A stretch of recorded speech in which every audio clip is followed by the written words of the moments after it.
welcome back to Paz on Tour.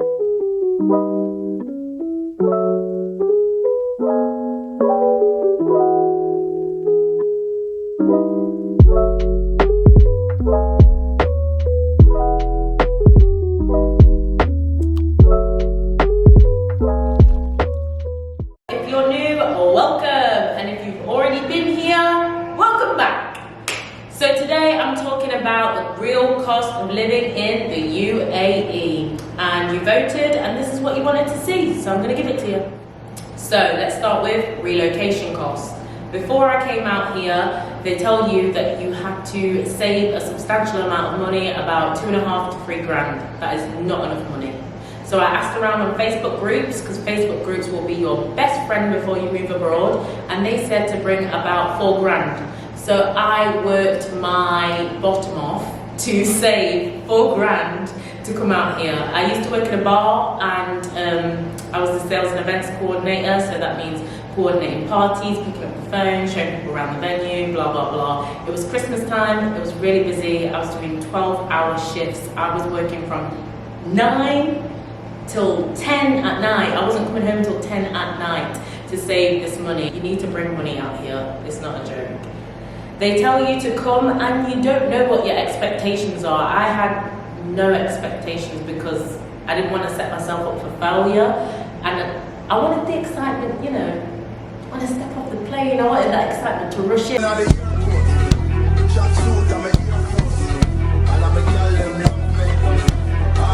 And it did. You have to find your temporary location to train, and then you had to find your real house as well. And if you watch my previous videos, you would know I used to live in a remote location. I lived there for 1 year. I lasted 1 year in the desert, and I'm not gonna lie, I didn't enjoy it a lot, but the rent was cheap. Now that's another thing I'm gonna tell you about rent, because rent is not cheap in the city. So when I was living in a remote location, which was close to my school, I paid around 2,000 dirhams a month, which is about £400, which is good for rent. I'm from Nottingham, which I have to say, because we pay around £500 a month for a 2-bedroom apartment. But if you lot are from London, I don't know, you pay some different kind of prices, so I don't know about that. So when I moved to the city, I live about 25 minutes from Abu Dhabi city centre. I moved into a nice 1-bedroom apartment with plenty of space. I'm sure I'll show you one day when it's all fixed up, or we're like. So I pay about 3,750 dirhams a month, which is equivalent to around £800. Now from Nottingham, that is, I don't know, that's a madness to me, because I would never pay that. If I was living in Nottingham, I'm not paying £800 for a 1-bedroom apartment. I mean, it does have a balcony and it is nice. That's the cost of the rent. I know in Dubai, the prices of rent are a lot cheaper. As I said, this is the city centre, this is the capital of the UAE, so you are paying a lot more. In Dubai, prices of rent are a lot cheaper, so it's easier to get accommodation there as well. But me personally, living in Abu Dhabi, I find it pretty expensive. And that's not the only thing. So living in the UAE, the normal thing is to pay your rent in either 2, 3 or 4 checks. You do not pay it monthly. Now, when I lived in my remote location, I used to pay my rent monthly. I was living a nice life, paying 2,000 dirhams a month. You know, I was saving, I was partying, I was living a nice life, I'm not gonna lie. And now I have to pay my rent in 3 checks. So that means you have to pay every 4 months or so on. So every 4 months, I'm paying about £3,500, which to me is a lot of money. So I have to budget for that, which I'm not very good at, but I'm learning how to do it, and you know, pull back on the partying, pull back on the lifestyle and everything like that, but we're figuring that out. Still gonna get there in the end, but £3,500 is a lot of money, I'm not gonna lie.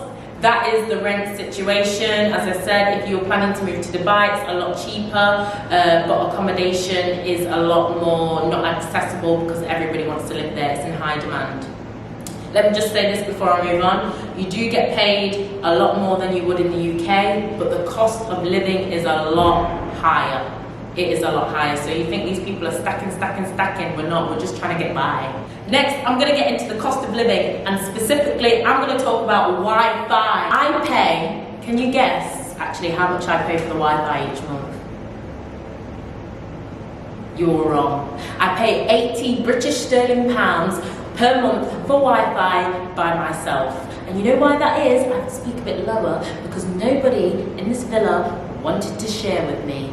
I'm not going to say his name, let me crop that out. But the man downstairs gave me so many problems. When we first moved into here, it was a brand new villa. I know from my friends and stuff that when you live in a villa, because you either live in a villa or you live in like a tower block here.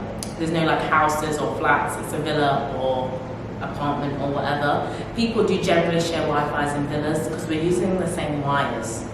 He told me downstairs that he's not allowed to share Wi-Fi or it's illegal or something like that, I don't know. Next minute I hear there's a new neighbour that's moved in. I knock on that door saying, do you want to share Wi-Fi? I'm just about to ring the people. She says she's sharing with the man next door, who told me it was illegal. So after fighting with everybody in the villa, I think we're all calm now. I had to give in and buy my own Wi-Fi, which pained me. I did not have Wi-Fi for a month. And on top of that, they're giving me so many issues. I've had the technician out twice in 1 week, but let me not get onto that because it's been stress. But Wi-Fi is very expensive here. It's about 400 dirhams a month, as I said, £80, and it's just the same standard Wi-Fi that you're getting back home. If you're not having Wi-Fi, you're using the data on your phone, which is not the same as it is in the UK. You get conned with the data and the minutes packages. Every time I call my friends, they say, can you ring me back? I've got no minutes. I'm saying I've got no minutes either, so what we're supposed to do with this? This is how the packages are. The packages are very expensive. It's cheaper if you buy it in a yearly package with Virgin Media or there's a brand called Etisalat, but there's not many avenues you can explore. There's about 3 internet providers do, Virgin Media and Etisalat. Personally, I would go with Virgin Media if I was to do it all again and get my Wi-Fi on it as well. But let's talk about the cost of living and food. Food is very expensive from the supermarket. If you don't know where to shop, you'll be spending I know where to shop. I've got a shop, yeah, that 1 to 10. All my friends will know. I rave about this shop. You can get anything from bikinis to your tin of beans. You can get anything from this shop, and everything is 1 to 10 dirhams. So that's what is even a dirham? What is it, like 25p 20p to 20p to and 10 dirhams is £2. So everything is 20p to £2. That's better than Poundland. You can get any, I'm telling you, it's like home bargains, but it's 3 floors. And in Musafa, so if you live in Abu Dhabi, there's like different 1 to 10 space in each other. It's a gold mine.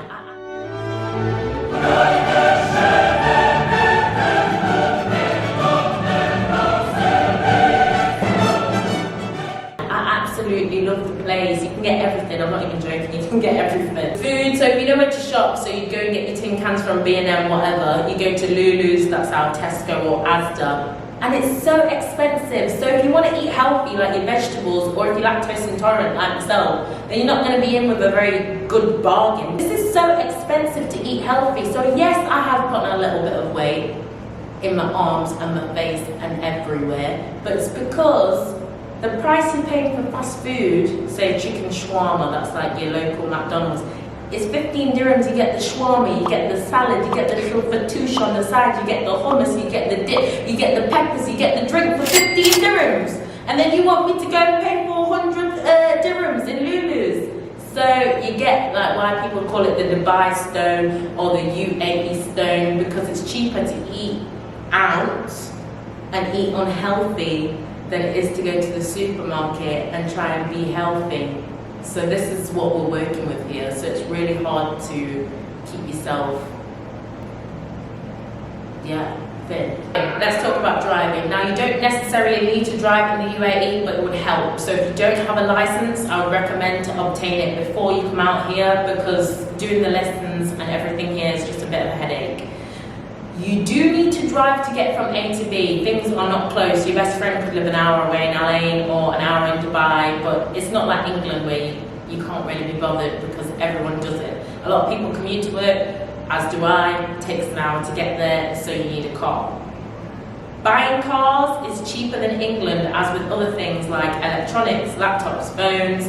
things like that. TVs so cheap. Like I brought my camera here and it was like £200 cheaper than it would be in the UK. Buying cars, I personally wouldn't do it here because I don't know how long I'm going to be here for, you know. I don't know how to ship it across. I'm sure there's ways, but I just don't know how. I can't bother to get involved with that. But renting, it's about £1,350 per month, which is equivalent to £280 per month for a car, but it's not your flashy cars that you see in Dubai, so Toyota Prius or a Nissan Sunny. Personally, I don't think it's a very good price for the car that you're getting, even though the car is new. You could finance or lease the car in the UK for probably the same price. However, you do get your insurance included and everything else. And let's just talk about petrol. Dirt cheap. You can fill up your whole tank, a 2 litre for £10.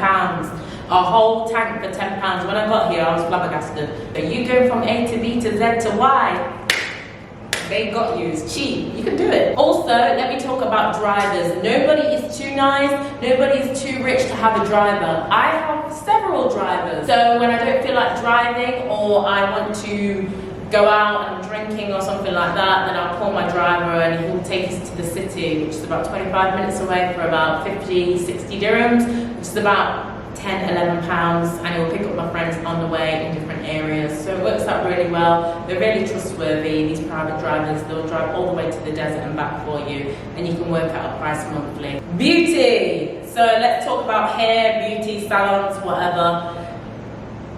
Obviously I'm black, you can see that. So when I get my hair done, I have no wigs in this weather. It's 39 degrees, I'm not doing the wig, I'm not having the thing lift up in the wind, I'm not doing that again. I tried it when I was first here, you want to be all cutesy and Dubai. No, it's not going to work for you because you're just going to look stupid when the glue's all picking.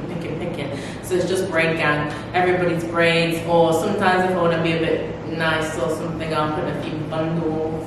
You know. So getting your hair done is cheaper than it is at home, but the hair, because they will charge you on top for expressions. Now we all know that expressions hair is $1.99. We know that it is cheap back home. So when they want to charge you £10 per packet, obviously your face is not going to be straight. That's right, £10 per packet for expressions hair. So if you're using 4 packets, that's £40 on top of your hairstyle. So you may as well, it doesn't make any sense. The hair is imported, I get that. It's imported from different places. But I don't want to pay £10 per packet. So next time I go home, I'm filling my whole suitcase with expressions, that's it. When we talk about nails, nobody wears acrylics here. I don't know, it's not a thing. You're paying £25 in the UK for a full set. You're paying 60 British sterling pounds here. £60. So I opt for the gel, which is about, when I get a pedicure and a manicure, what is wrong with these children? Let me just say, when I live in a villa, everyone's like living next door, so please mind the noise. 325 dirhams for a manicure and pedicure. I swear to God, 1 second.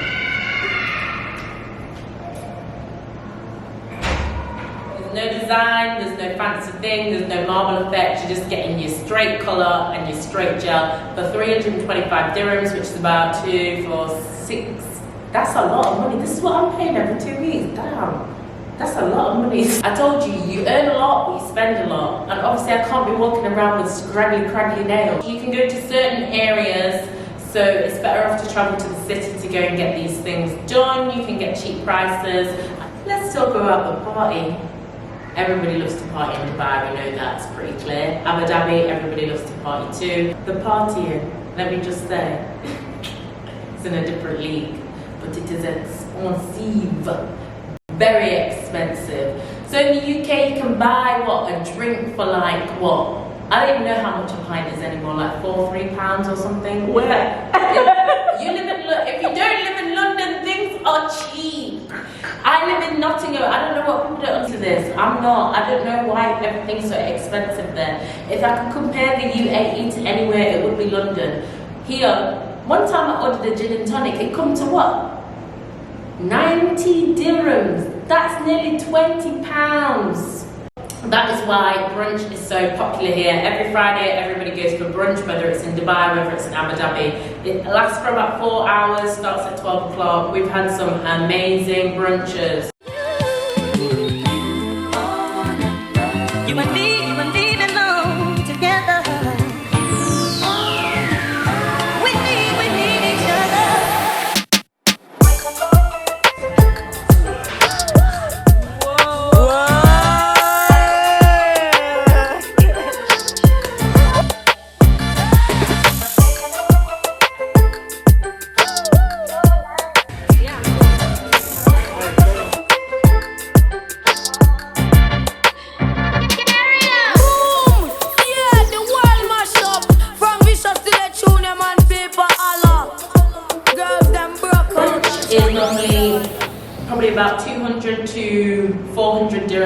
stem up from, but that includes food and drinks for 4 to 5 hours. So if you're deciding between paying £20 for one drink or you're paying £70 for multiple drinks for 5 hours, including food, and the food is good, you've not got one course, you've got 2 courses, you've got 3 courses, you've got 5 courses. It makes sense to pay the £70 for brunch, and that is why brunch is so popular. And then after the brunch, you can take the after party to the after party. Let me talk about ladies' nights. This is the most popular thing in this country.